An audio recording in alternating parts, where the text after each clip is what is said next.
Is there a giant ape living in North America?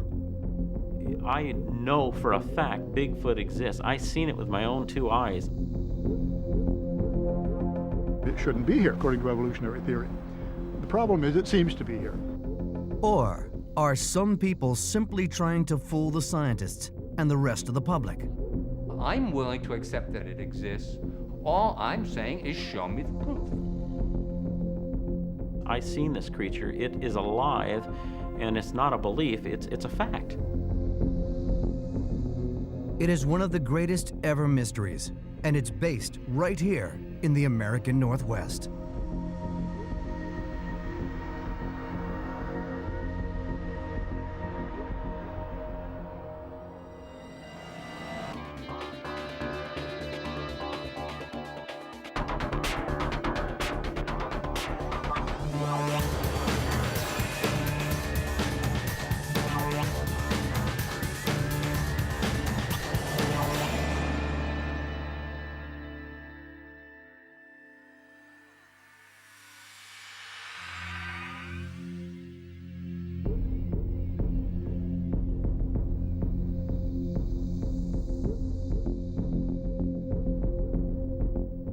Is there an unknown beast lurking in the forests of the American Northwest?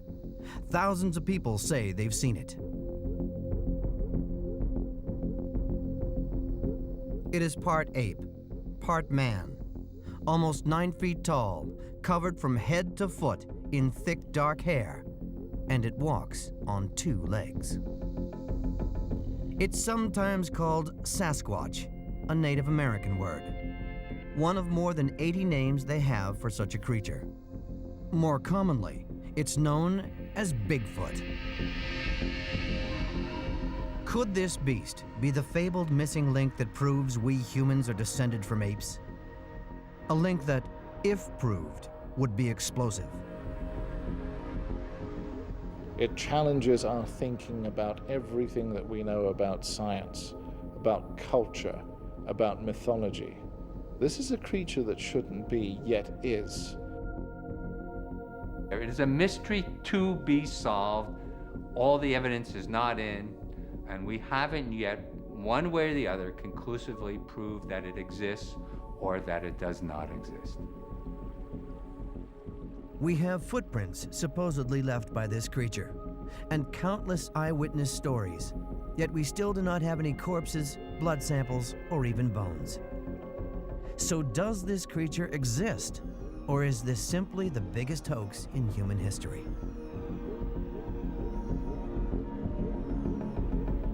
It is in places like this that people say they've seen a Bigfoot or Sasquatch.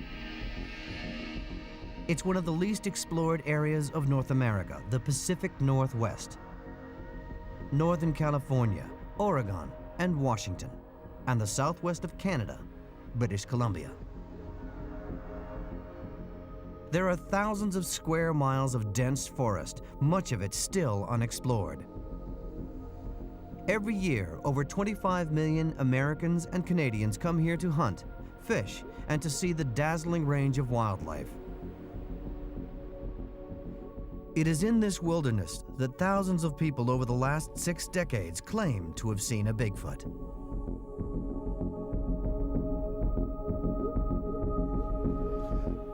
It's rare to find a scientist who admits they believe in such a mysterious beast, let alone do research into it. One of those who does is Dr. John Bindernagel, a wildlife biologist from Vancouver Island, British Columbia. He thinks the forests of the Pacific Northwest are exactly where you'd find a Bigfoot. The armchair skeptic tends to think that, we've hiked all over and climbed all over and hunted all over most of North America. That really isn't true. Many people don't appreciate just how uninhabited many parts of North America still are. Most Sasquatch reports come from animals which have been seen either in the forest or near the forest, and it does indeed appear that the Sasquatch is a forest animal. Forest animals are in the forest for a couple of reasons. One is, of course, food, and another is cover. Many animals are very shy and really do not like to be caught out in the open. There's all this cover. It's often referred to as hiding cover, which gives an animal a sense of security, just the ability not to be caught out in the open, not to be seen.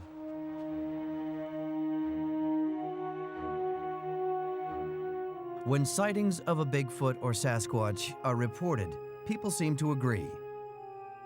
Those who say they've seen one have described it, even drawn it, in very similar ways.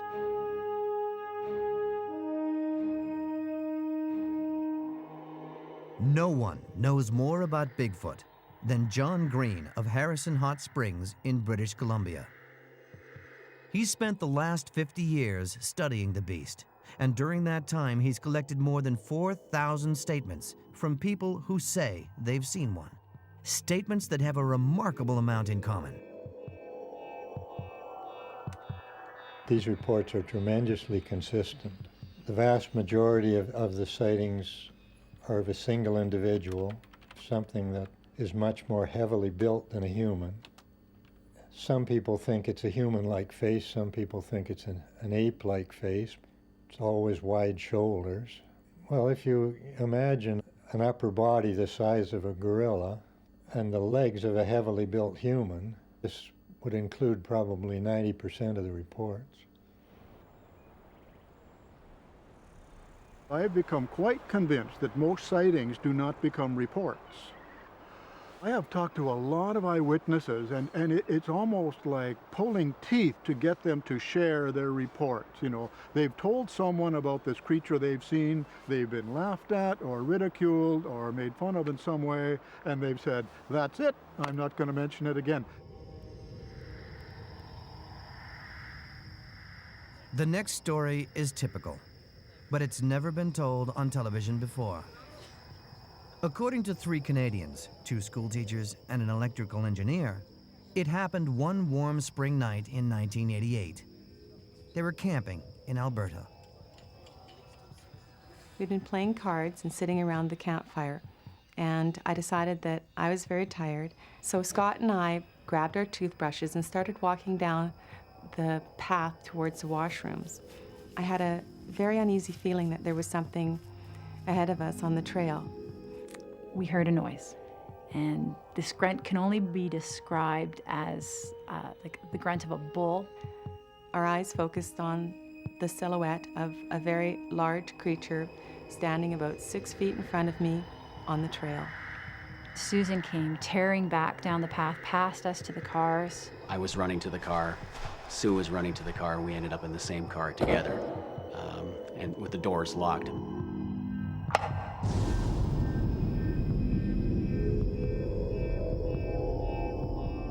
This creature walked out of the darkness into the direct beam of our headlights. It strode purposeful into the bush, took about 4 seconds as it crossed the beam of our headlights and disappeared into the forest. This creature was 8 to 9 feet tall. It was standing straight up. I went from being a total non-believer to a total believer in the Sasquatch in the space of about 4 seconds once those headlights came on in the car. I know enough that what I did see was, in fact, Sasquatch. People say to me, where's the proof? And I don't know where the proof is. All I do know is if you'd seen what I saw that night, you'd be a believer too. Every time we travel as a family to the mountains, or if I'm on my own going on a ski trip, you just look at the mountains and you look up there and you know they're up there, that a place that you thought was pretty much barren has some living creatures up there that we never dreamed existed.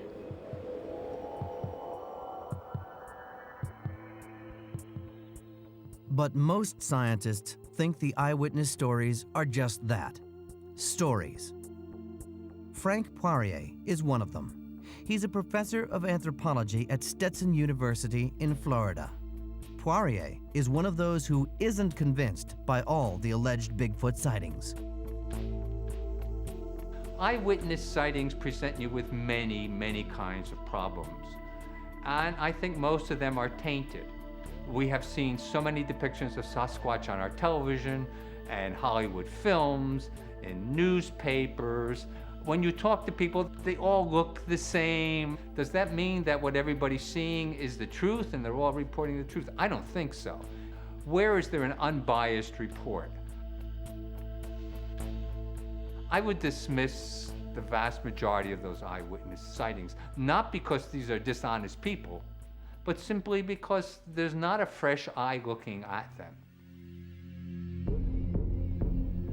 So despite thousands of reported sightings, Bigfoot is still widely regarded either as a myth or a hoax, and is therefore known as a cryptozoological animal. But if it is ever proven to be real, it will join a long list of creatures whose existence was first doubted due to a lack of evidence. These animals were often recorded in the folklore of native dwellers, but were dismissed by so-called enlightened modern man, until one day they were discovered to exist for real. We're hoping one day that Sasquatch is in the zoological catalog, along with other animals that once were thought to be cryptozoological. The mountain gorilla was the subject of great speculation and cynicism for a long time. They said this animal can't possibly exist, until it was proven to do so in the early 1900s. So we're hoping that one day the Sasquatch will be a known animal and no longer in the cryptozoological realm. The world's scientific and academic institutions don't spend money researching Bigfoot. That's hardly surprising, since they don't even recognize its existence. Instead, any research into this mysterious creature is carried out by dedicated amateurs. John Pickering is one of them. He's so obsessed with the Bigfoot that he spends much of his spare time looking for them. This is no half-hearted exercise. When he travels to a location to track Bigfoot, he comes prepared. He's setting up camp for the weekend in Quinault Forest on the west coast of Washington State. There have been 30 alleged Bigfoot sightings reported here in the last 2 decades. Pickering will camp day and night in his pursuit of the creature, and armed with specialist equipment, he believes he has a good chance of finding one. There's a lot of people that report seeing them, but there's a lot of people that don't. It's kind of, my father had a saying, he says, you can't catch a fish unless you put your fish in, or your hook in the water. Well, same thing, unless you go out there and look, you're not going to see one. But to locate a Bigfoot, you need more than high-tech equipment. You need to understand the mysteries of the forest. Pickering is a tracker who knows how to spot subtle signs of animal activity. Signs that wouldn't be noticed by most people. You're looking for any sign that animals may have left when they've been through the area, whether it be footprints on the ground or possibly like a broken twig or palm frond. Anything that'll show that the animals or something has been through the area and have created some sort of evidence that they've been there. Like over here, these ferns, they have been picked by people picking ferns. You can see that they're all cut off. That was a sign that someone's been here and done that. Animals leave their own signs, whether it be footprints, maybe a little bit of hair left along some brush. There's always something there to be found. So just how many Bigfoot could there be living in these forests? John Bindernagel thinks the number could be more than we've ever dreamed of. As far as the number of Sasquatches go, the only person I've ever heard venture a reasonable figure on this was a physical anthropologist, and he suggested 2,000 to 4,000 for western North America, west of the Rockies. I think that's not a bad figure, as a ballpark figure. A lot of people think that's way too high. My feeling is that if anything, it might be low. To assume that 1,500 or 2,000 Sasquatch might exist in North America, and no one to come up with some hard evidence for these things, to me is a very difficult thing to swallow. You need to have bones, you need to have a body. The kinds of bones we would be looking for Sasquatch that would be most useful, for example, would be teeth, because from those teeth you can tell if in fact it is a primate. That is, are you dealing with a monkey or an ape or a human, or perhaps some unknown animal closely associated with that group. And everyone will tell you that for Sasquatch, we don't have one of those bones. We don't even have a piece of one of those bones. But Bindernagel isn't surprised by the lack of physical evidence. This question of the absence of Sasquatch bones is a real dilemma, and I understand people's concern with that. It's quite valid. However, as a wildlife biologist, I have less concern about that maybe than others, and I know that archaeologists are not so troubled, because both archaeologists and biologists understand how quickly bones disappear. They get scattered by scavengers and broken down by bacteria, chewed on by rodents. I just know that I've only found 2 bear skulls in all the 30-some years of trumping the forest here. Maybe a dozen or so deer skeletons, and there's thousands and thousands of deer. So based on that, I'm not surprised myself that we haven't found a Sasquatch bones. Eyewitnesses may claim to have seen a Bigfoot, but eyewitnesses can make mistakes. So what about the giant footprints that are sometimes found by people while walking through forests? Are these just one more hoax, or could they be something more?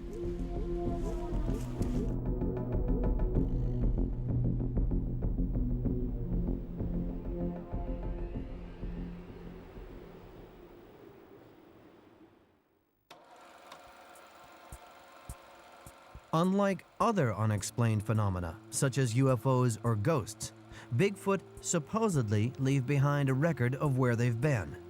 They leave tracks.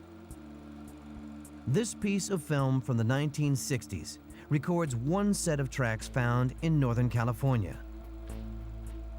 Are these the footprints of a mysterious creature, or just another link in a gigantic hoax? There are many more people who claim to have found Bigfoot tracks than say they've actually seen the creature. This is what's supposed to have happened to a 14-year-old boy who was on a camping trip with his father and uncle. They were high in the snow-covered Cascade Mountains of Washington State. Now, as a man, he claims to remember that day as if it were yesterday. We were on a very well-beaten game trail on the top of a shale ridge heading towards Mount Hoquiam. I looked down, I could see fresh tracks cutting across the snowdrift downhill at a 45-degree angle. I decided to go down and look at the tracks in the snow that we could see. I was standing on top of the snowdrift, and these tracks were breaking all the way through to the hard shale underneath. So it was a very heavy animal. It had toes, and the tracks looked like human feet. I noticed that it took 3 or 4 of my strides to make one of the strides of the tracks I was looking at. I've been an avid hunter and fisherman my whole life. I've been in the woods a lot. I've seen a lot of animal sign, and this don't compare to any of it.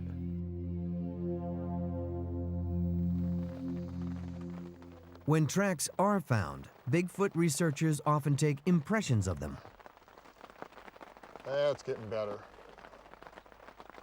Back in Washington's Quinault Forest, John Pickering is mixing plaster to make casts of any footprints he finds.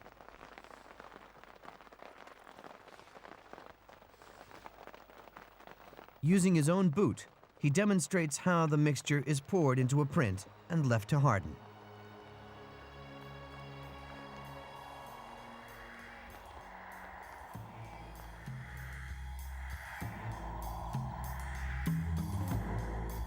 Jeff Meldrum is an associate professor of anatomy at Idaho State University.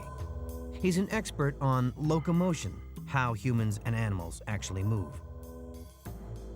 He's studied more than 100 casts of footprints from all over Northwest America. Footprints he believes have been left by Bigfoot. Well, short of a body or a corpse or even a substantial tissue sample, the tracks are probably the most significant collection of data that we have. If all we had to work with were just eyewitness reports, then they could simply be dismissed as just stories.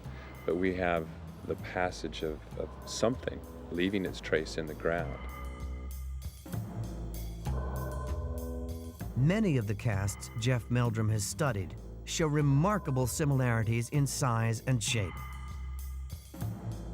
These are feet which bend and grip in the way only a living creature's can. A creature which walks on 2 feet like a man, but has feet much larger than those of a human.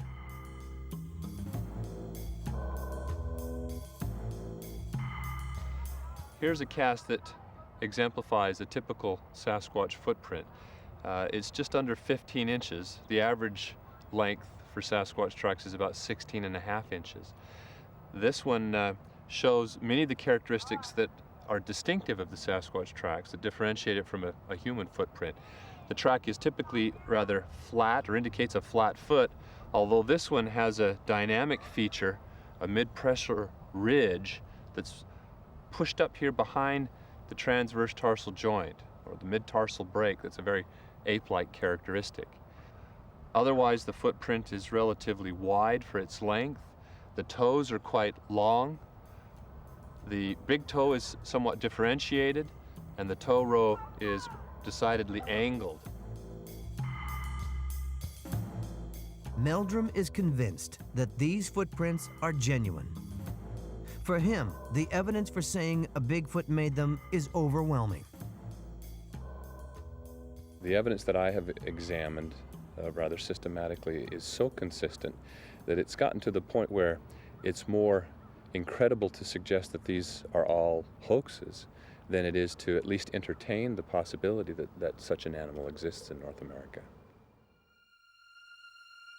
Could these really be the footprints of a Bigfoot?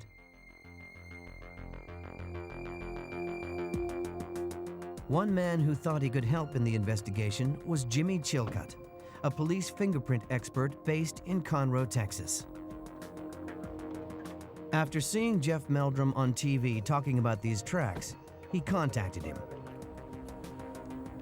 As well as being an expert in human prints, Chilcutt has carried out a research project compiling a database of finger and footprints from every known primate, such as chimpanzees and gorillas. A footprint can provide as much information as a fingerprint.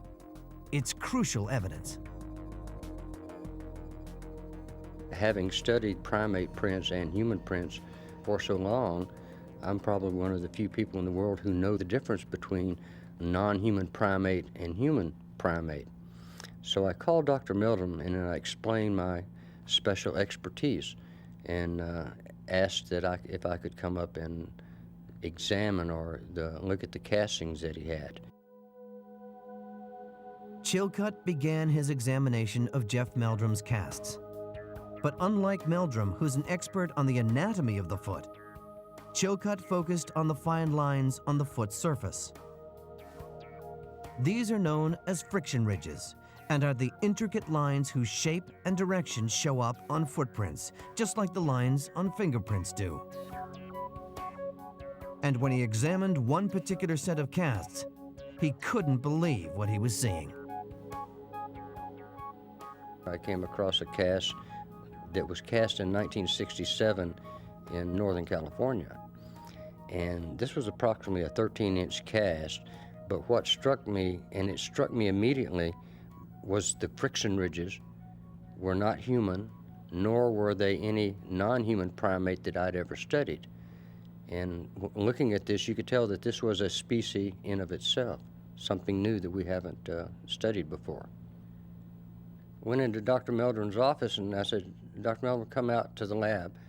Have you seen this casting? And he explained, yes, that's a Northern California cast in 1967. And I said, did you see the ridges? And he said, yes, but they didn't mean anything to us. And I said, my God, this is absolute proof that there is an animal out there. The friction ridges on the feet of all known primates run diagonally. On human feet, the ridges go from side to side. But the lines on the prints taken from the Bigfoot casts were very different. They ran up and down the side of the foot. Then Chilcott examined another set of Meldrum's casts. These were from footprints found in 1987 in Washington State, almost 700 miles away from the first set of casts he had just investigated. And he was amazed to discover they had exactly the same detailed characteristics as he had found on the casts from Northern California dating from 20 years earlier. In order for these castings to have been faked, number one, they would have had to have been faked by the same person, miles and miles apart, and 15 to 20 years later. That person would have had to use the same ridge flow pattern, the same texture. The probability of the castings that I've examined have been faked very, very unlikely, nearly impossible. For Chilcott and Meldrum, there was only one possible conclusion. We have a primate in North America. The ridge flow pattern of this animal is different from any known primate, but it is primate. There are footprints, as everyone knows. There are reputed sightings, but all these bits of information, at least in my opinion, can be interpreted in many different ways. And I don't believe that any of the material now attributed to Sasquatch, in fact, is hard and fast evidence. The skeptics that say there is no such thing as Sasquatch, if they examined the evidence I've examined with the same technical eye that I examine it with, they could only conclude that there is an animal out there. But if the evidence provided by the footprints isn't conclusive proof that Bigfoot exists, then what could be more compelling than actually seeing it? And not just seeing it, but filming it. That is what one man said he did in 1967. His story put one small town in Northern California firmly on the tourist trail.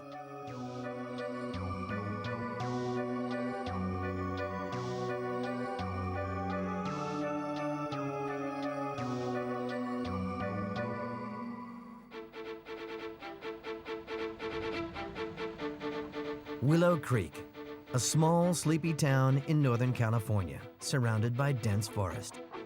The kind of town where everybody knows your name. And everybody knows the name of the thing that the town is most famous for: Bigfoot. This is the Bigfoot capital of the USA. Since the 1950s, there have been over a dozen reported sightings in this small area. I think that he's rather large, hairy, smelly. I don't think he eats people or anything. I personally have never seen any evidence of it, but a lot of people believe in it, and I wouldn't discredit their thinking. I spent my summers as a kid up in the mountains, and there was a lot of weird things that weren't usual. I believe he's out there somewhere. I just don't believe in it. Now my wife, she's an adamant believer. Obviously he eats something, and probably right from the forest, but you don't know. You may be down in your own backyard at night and you just don't even know it. I think to be able to avoid man like they have, that it proves that they are more intelligent than we think they are. The town made its reputation thanks to this man, Roger Patterson, a former rodeo cowboy turned Bigfoot researcher. In 1967, he traveled to nearby Bluff Creek from his home in Washington State. Bluff Creek was a place where tracks had recently been found. Patterson, who was making a documentary about Bigfoot, intended to film the tracks. Instead, something happened that would change the Bigfoot story forever.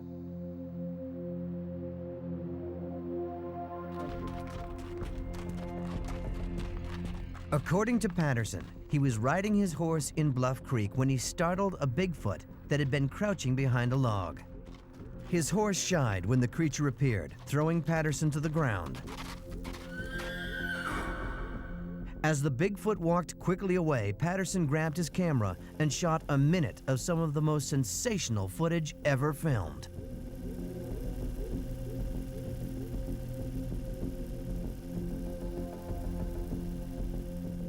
Is this the genuine record of a Bigfoot, or just an elaborate hoax? A man in a gorilla suit.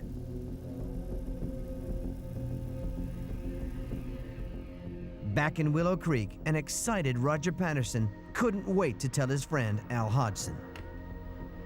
Roger called me and he said, "Al, I got a picture of the son of a buck." And those exact words. He was a rather calm man. And of course, on the day that he got that film, he was anything but calm. I no reason to doubt the man at all, and particularly after talking to him that night, I thought he was credible. It's something that I wanted to believe, but I didn't want to be taken in. There are those who think the film is genuine. Jeff Meldrum, an anatomist at Idaho State University, is one of them. To many people, the Patterson film is little more than a man in a fursuit. But upon careful examination, a number of features can be noticed that speak to the contrary. For example, the muscles can be seen moving under the skin. The shoulder blades can be seen moving. The massiveness of the limbs, the proportions of the shoulders and hips, all of these things suggest a body build that's quite distinct from a human being. The musculature of this creature is very different from that of a human being. And the way this creature walks, locomotion kind of settles it. No human being walks naturally with their knees bent. And to have the fluidity of the subject in the Patterson film, you would have to train somebody for months and months and months to walk like that. This is not a man in a gorilla suit. This is an entirely different creature. For many people, the best bit of evidence for the existence of Sasquatch is the Patterson film. They say that the creature is very large and that there are no known creatures that are as large as this individual. That's one pillar of their evidence. The second pillar of their evidence is that the gait, the way that this creature walks, is such that it cannot be hoaxed by any living human being. Both those bits of evidence are really not very strong. You can't reconstruct accurately the height and weight of that creature because we don't know the angle at which the film was taken. And secondly, the gait, the way that that creature walks, is easily reproducible by any modern living human. I don't think that film shows anything. I think that film's a hoax. But Bigfoot researcher John Green, who knew Roger Patterson well, is convinced that it's authentic. I have no doubt that the Patterson film is genuine. I know enough about Roger's situation and abilities to know that there's no possible way he could have faked such a thing. You know, all this is supposed to have been done by an ex-rodeo cowboy. I mean, come off it. The idea that this is a fake film has got an awful lot of hurdles to surmount. Of course, over the years, over and over again, somebody announces that they were the man in the suit or they know who did it and so on and so forth. And none of these stories ever stand up, but the film is still there, just as solid as it was in the beginning. Whatever the truth is behind the film, the secret may have gone with Roger Patterson to his grave. But there is no doubt that the film he shot has given Willow Creek a new lease of life. Bigfoot is certainly good for business. Thousands of visitors come here every summer to enjoy the fishing and camping, and of course, hopefully, to catch a glimpse of Bigfoot.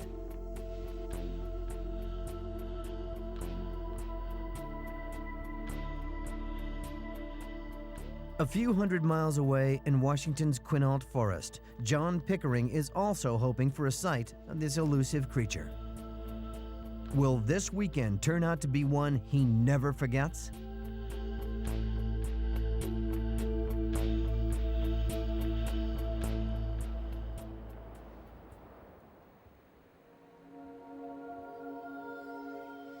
In Quinault Forest, on the west coast of Washington State, amateur Bigfoot researcher John Pickering is setting up his next piece of equipment to try and track down a creature. There's been recorded sounds that have supposedly been Sasquatch. This is just kind of a setup system with some old house speakers and a car stereo I have set up so I can broadcast some sounds and hopefully get a return call. And to attract the creatures, he resorts to a bizarre technique occasionally carried out by Bigfoot researchers: stick beating. Well, basically, it's been reported that Sasquatch will beat sticks against trees, possibly as a form of communication, maybe a threat. It's been reported that at times, if you attempt to do this, do it yourself, that they will answer back and do the same.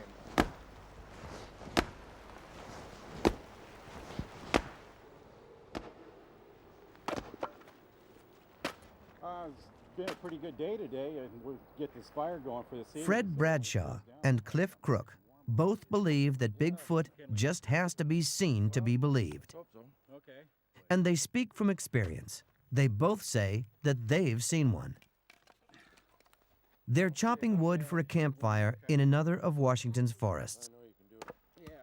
They take people into the depths of the forest for free to teach them about these mysterious creatures and maybe even to see one.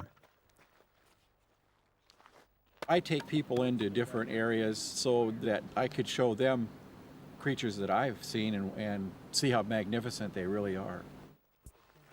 If you see one of them, it's just for a few seconds, they'll turn and walk away.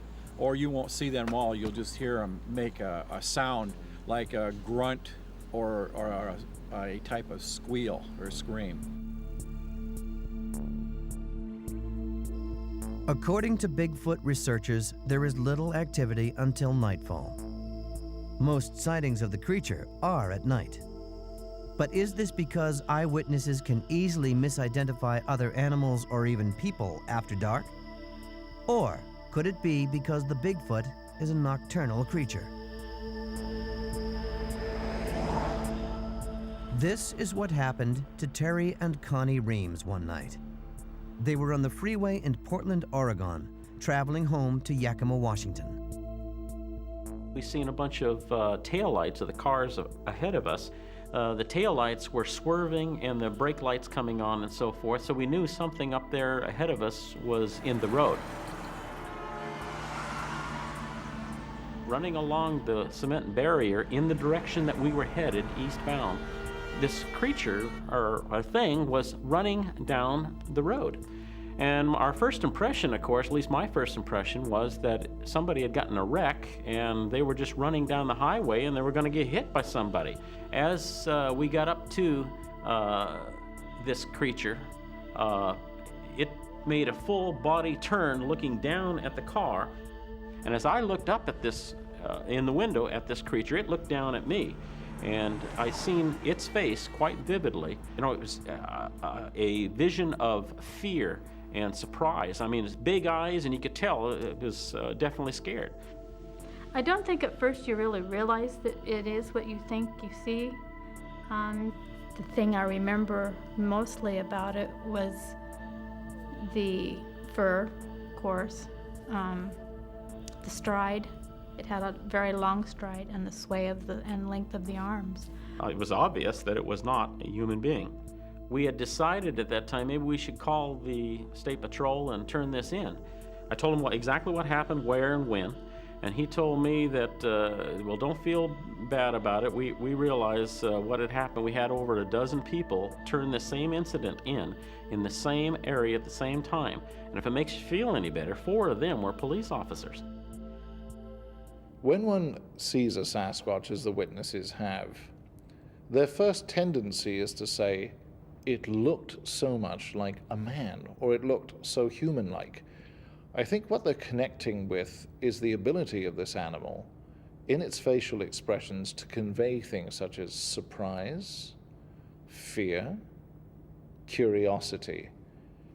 It looks more like a human being in terms of its facial features than it does ape. It is now late at night in the Quinault Forest. It's pitch black and the temperature is barely above zero.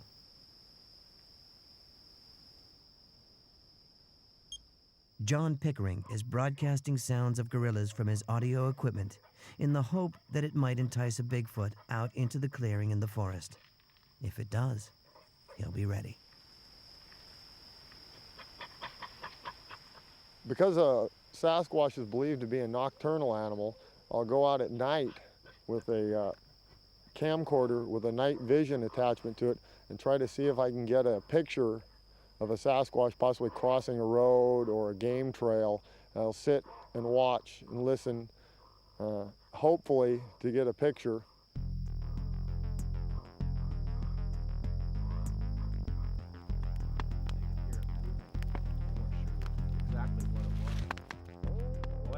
Joining Fred Bradshaw and Cliff Crook around their campfire tonight are Erica Koski and Clark Hewlett.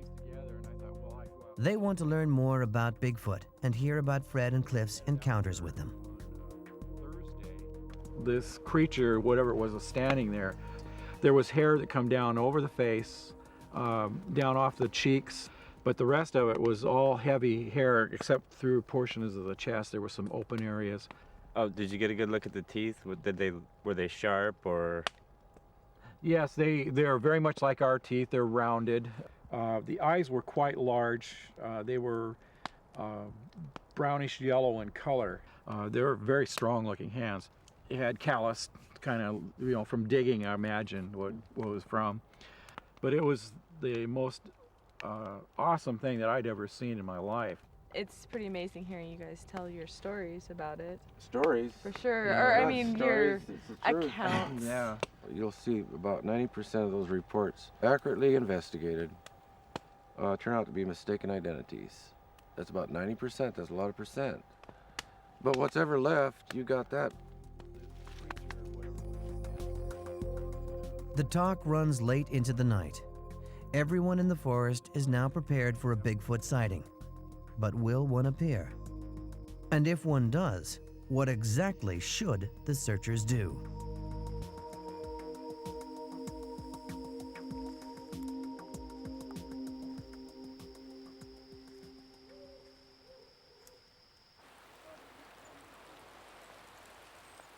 After 2 days and 2 nights in Quinault Forest, Bigfoot researcher John Pickering is going home empty-handed.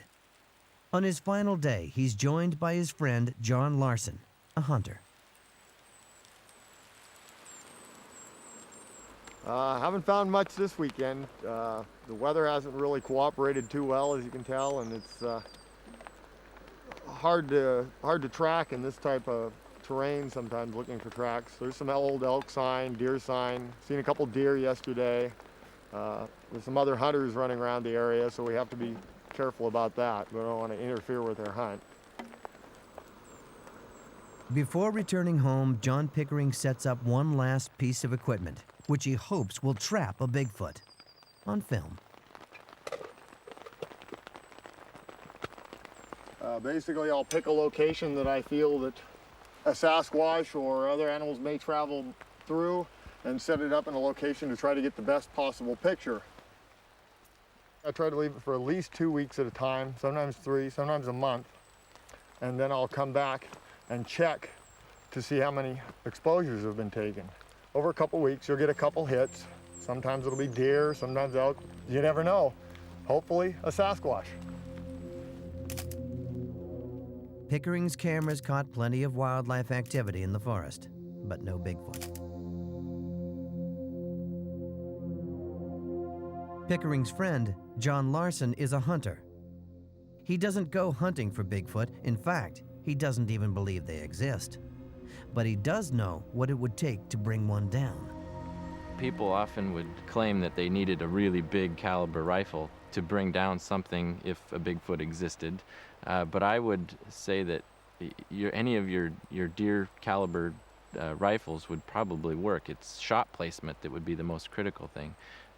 If you got a good shot to the heart or neck or head area, you can bring down pretty much any size game. If anyone does ever find the animal, there is one question that is being hotly debated by Bigfoot researchers. Should it be killed and brought back for scientific analysis? On one hand, there are people like John Green. He's in no doubt that only a dead Bigfoot will satisfy the skeptics. This is just an animal, and a very important animal. The proper thing to do is to knock it down and bring it back, or bring back a piece of it. This, I know, is a very unpopular viewpoint, but that's still my opinion. That I see no excuse for treating these animals differently from other animals. 20 years ago, we were still in a museum philosophy where to establish the existence of a new species, one had to be collected. Collecting being a euphemism for shot and killed, so we had a skin, you know, bones and the study skin for a museum. We don't do that anymore. We accept photographic evidence and, well, photographic evidence, maybe sound recordings. But with the Sasquatch, we're not accepting a film. We're not accepting plaster casts of tracks. So sure, there's an incentive for some people to go and try and collect one. You know, I'm not at all bloodthirsty. I don't hunt anything. But this is what science requires. Why should we have any hang-ups over it? We do, and the reason that we do is just because it looks like us. But killing a Bigfoot may not be as simple as killing other animals. One of the great dilemmas in the pursuit of Sasquatch and obtaining one is the moral danger that haunts us here, because if it is discovered post-mortem that this creature is of the genus Homo, you've committed homicide by shooting and killing one. And surprisingly, the scientist who doesn't believe Bigfoot even exists is against the idea of killing it, or even finding it. Do you, if you in fact discover Sasquatch or other unknown creatures, what is your role? Should you in fact make it known to the general public, and maybe even to the general scientific public, that yes, in fact, these creatures exist? Because there's one thing we know about humans above all else, and that is whatever we touch, we destroy. And that, to me, is the ethical question. Not do you shoot or don't you shoot, but if you find, do you report it or do you not report it? That's the question that you have to struggle with. John Pickering and John Larson didn't find a Bigfoot. But like countless others who come every year to the Pacific Northwest, they had a memorable weekend in one of America's great wildernesses. And it was Bigfoot, or the Sasquatch, that brought the two men here. So perhaps the mystery of Bigfoot, which has lasted for centuries and may last for many more, is, after all, the most important thing about it. There are a lot of people that will be upset if it is actually solved, because a lot of people get a lot of enjoyment out of the camaraderie that they get out of this. In all probability, I may never see one, so it's a possibility that I'm looking for something that's not there. I believe it is, but may not be. I would hate to think as a scientist, or even as a non-scientist, that we know everything. And that may be part of the lure of Sasquatch. Even if they don't exist, they fulfill something very, very important in the way that we see the world. We need to feel that there are things out there yet that we don't know.